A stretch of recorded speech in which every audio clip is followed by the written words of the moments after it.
the Interstellar Alliance, but there are actually many different kinds of alliances, many different kinds of what you might term federations or associations or alliances. So there is actually more than one. We belong to an alliance that has obviously got members, such as ourselves, interacting with you. There are other alliances that have other members interacting with your world to some degree as well. Well, I'm thinking that I'm getting the impression that we have in your group of peoples who are trying to raise the consciousness of our humanity here on the planet. Now, are we looking at the same from just about all the others, or are we... There are different agendas for different beings, although a large number of the beings that you are aware of have your interests at heart in terms of helping you become more of yourselves, yes. Oh, I'm very glad to hear that, but I'm kind of worried about the ones that may be out there that don't. But you see, that's the dichotomy. Because if you spend time focused on the idea of the negative intentions, you actually lock yourself into the frequency where you make it more probable that that's what you will experience. This is why we share with you the ideas. It doesn't really matter what anyone else's intention is. The meaning and the vibration you give to life will determine what you manifest and what you align yourself with, and thus what you experience. So the idea is it's all well and good to be aware that there might be negatively intentioned individuals, but if you start being afraid of it, you actually lock yourself into the same vibration in which they operate, and that makes it more likely you will experience them instead of someone who has your best interests. Well, thank you. Can you tell us a little bit more about the, how many members are in the Galactic Alliance? Ours? Yeah. How many members as in how many civilizations? Yes. 452 at present. 452? And we're going to be the next inclusion into that? No. One of the next ones coming up? One of the next ones, yes. Okay. There will be many more between now and the time you become an actual member. Ah, I see. And are most of those societies like ours, or like yours? Are they like, can you describe them? We have described some of them from time to time. What would you like us to describe about them? I don't know, their physical forms, their likes and dislikes. All right. Or maybe, actually, here's one question. What brings them all together? What is the common goal?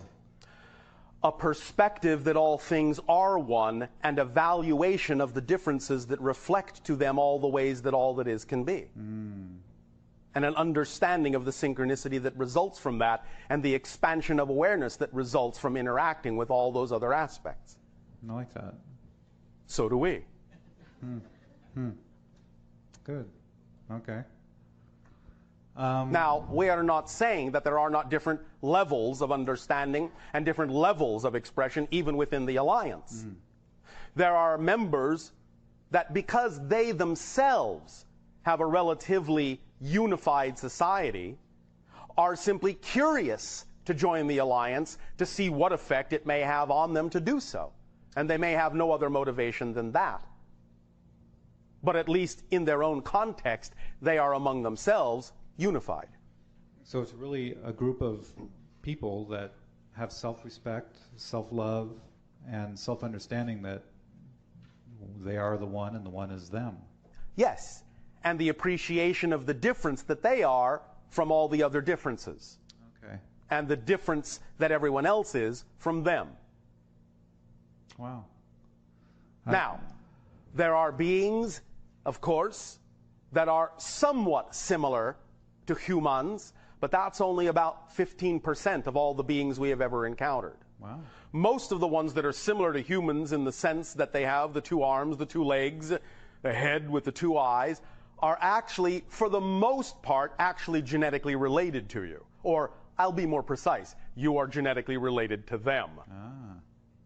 Thereafter that 15%, most of the ones are not in any way, shape, or form what you would recognize as human. Are they still corporeal? Most of them. There are a few in the Alliance who have the ability not to be. As your society is getting into, right? Yes. I see.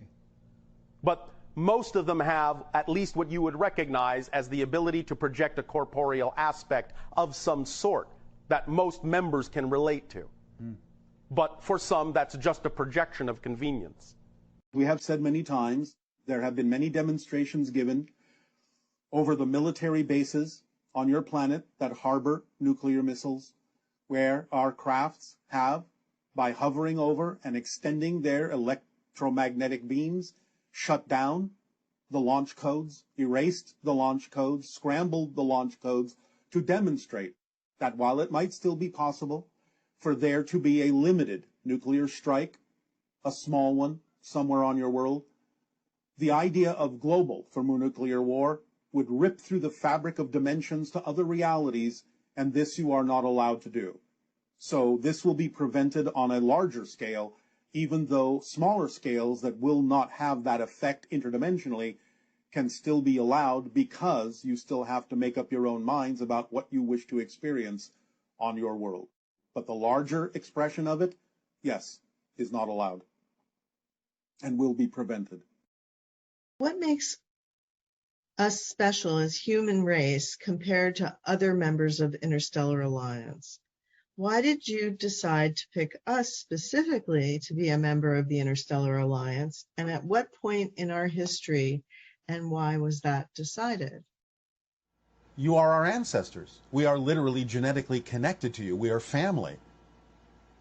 The idea of the demarcation line was when the hybridization agenda began, about 6,000 years ago in your terms of understanding. So the idea is that we are connected. We are family. That's the difference, specifically. The story involves humans and hybrids and the evolution of the human race. So are most of the beings in the Interstellar Alliance humanoid in the sense of five? No. No. The majority are not in any way, shape, or form. But there are those that are relations, that are cousins, that are similar in terms of their evolutionary path. But no, the vast majority have nothing to do with looking like a human. So it would be like octopi and other creatures that have sentient intelligence beyond ours, or... Yes, and some that you can't even imagine because there is absolutely no analogy or correlation to the beings on your planet. So how did all of these beings come together, and what would you say is the level of consciousness of the beings that are part of this alliance? Those that understand and act upon the idea of whole systems. So can you give us an example of a species we're not aware of that would look nothing like a human? Well, we've told you about several of them. We told you about the ones that exist almost like spheres that roll around on the inside of a bubble in liquid space. We told you about that. That's nothing like a human. Yes? Yes. We will go into different varieties of extraterrestrials that are non-human at another time in another transmission. It almost seems like there's some sort of an organizing body that would then create the ability for all these different types of beings to be able to connect in. As we have told you in the formula, the natural result of following it and understanding whole systems is the organizing principle of synchronicity. Therefore, synchronicity is the organizing mechanism that brings all of these beings together. Absolutely fascinating. So our little corner of the reality where we have humanoid types that we're interacting with, essentially, as our first contact experiences. Yes. Will make it a smoother transition for many of you because it's something relatively familiar. And is that by a grand plan, or is that something that the Alliance orchestrates for that very specific reason? It is synchronicity and also amplified and magnified by the Alliance. So something happens when all these consciousnesses join together and form this alliance? Oh, yes. We'll go into that at another time as well. That's pretty exciting. Okay, so as you move more deeply into the idea of membership in the Alliance, there will be many things to explain and describe to you that will go beyond what you typically think of as interactions with extraterrestrial beings. We will give you a fuller picture of what it means to be a member of the Alliance. This will happen sometime in the window of open contact. which begins next year of your time in 2023. Also, you use the expression, the association of worlds. Is this association of worlds identical to what you now call the Interstellar Alliance? Yes.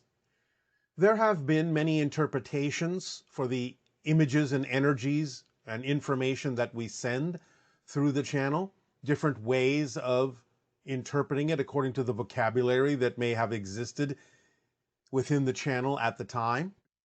As things get refined, as there is more familiarity between the channel and our energy, then there can be a different selection of words that might be more representative of the true spirit of this confederation, as you might refer to it. So the idea of the association of worlds is not inaccurate, but the term Interstellar Alliance, in that sense, seems more precise to focus on the idea of the alliance energy that we share between all the different civilizations, as opposed to simply something that may be considered a loose association. So over time, there may be slightly different interpretations, slightly different vocabulary that may be emphasized to express more precision about the concept. But Interstellar Alliance will do and is representative of the connections that all the civilizations have agreed to have. And the concept of crime amongst members of the Interstellar Alliance? Not amongst members of the Interstellar Alliance, no. There are other civilizations that have some similar patterns that you experience on Earth, that may experience such things in their own way, but it doesn't usually stretch out among the stars, because it takes a certain state of being to become intergalactically mature enough to actually join an alliance like ours. So it becomes senseless at a certain point when you realize the magnitude of even your own single universe and the plenty that exists within it that you can access for all. So remember that the idea of those struggles and battles and wars and crimes usually stem from a sense of lack. But when you come out into the universe, the abundance that's available to you is clear. And therefore, you never receive, once you're out here, any kind of a sense of lack. Only a sense of connection. Only a sense of abundance. It's so interesting, so many of our movies, are focused on this idea of conflict in space. Yes. And that's just because we're still in that predatory stage. Now, such things can exist within a solar system, because that's still your backyard, that's still your territory. And there have, in the ancient Orion days of suppression and oppression among certain kinds of star systems, allowed it to stretch to a few different neighboring stars. But it doesn't really, again, go much further than that. That's actually relatively rare, and the Orion systems issue is relatively unique. When you make agreements with other civilizations in the Alliance to perform services for each other, yes. What are some of the most unique services that you've had to perform for each other? One of the most unique services that we have performed for other civilizations is creating an energy field in our civilization that allows them to create a temporary body in our civilization to experience our civilization temporarily. Thus, then, when they are done with that experience, they simply pop out, retract their consciousness, and the body dissipates back into energy. Thus, then, they do not have to have what you call a full incarnation. They can have a true physical temporary surrogate experience in one of our forms to experience the sensations of our reality without that full incarnational cycle. Also, when you help bring other civilizations into the Alliance besides us, what are some of the contact methods that you use with them? Because I imagine that their situation is probably very different than ours. Oh, yes, of course. There are many different contact methods per se. One had to do with the idea of allowing them to appreciate that we understood their musical language. And in that sense, by replicating their musical language, they were willing to communicate. Do you understand? Yes. That was their sole criteria for allowing connection to other civilizations. That you had to comprehend and, in a sense, repeat back or reflect back very specific tonalities in their musical language for them to understand that a true connection existed. Without that tonal reflection, they have a belief system that says that connection is not appropriate at that timing. Kind of like with us, we have to see you first before we believe that you're there. Well, not exactly in that expression. More the idea that we have to understand and experience that there is a piece of us in you before we will know that you know we are all connected. So if you are operating on that level, you will be able to show us that you're operating on that level by reflecting back to us the piece of us that exists within you. And when we see that reflection, we will know that you know we are all connected, and we will feel, in a sense, appropriate in strengthening the connection from that point forward. But without that reflection, they do not allow themselves to form a solid connection to that civilization. Okay, and for those civilizations that you've already brought over, Yes. what was their initial reaction to the first physical contact with you? Well, certainly they don't have all the same reaction. You understand? Right. It depends not only on a civilization by civilization basis, it often sometimes depends on the individuals that are first contacted and how they relate to their civilization. But generally speaking, open contact does not really occur until there is at least some measure of coherency and cohesiveness in that civilization. Thus then, even though there are a variety of ways that individual civilizations may respond to first contact, we only make that contact when we now know that the response will generally be positive and beneficial for the entire civilization.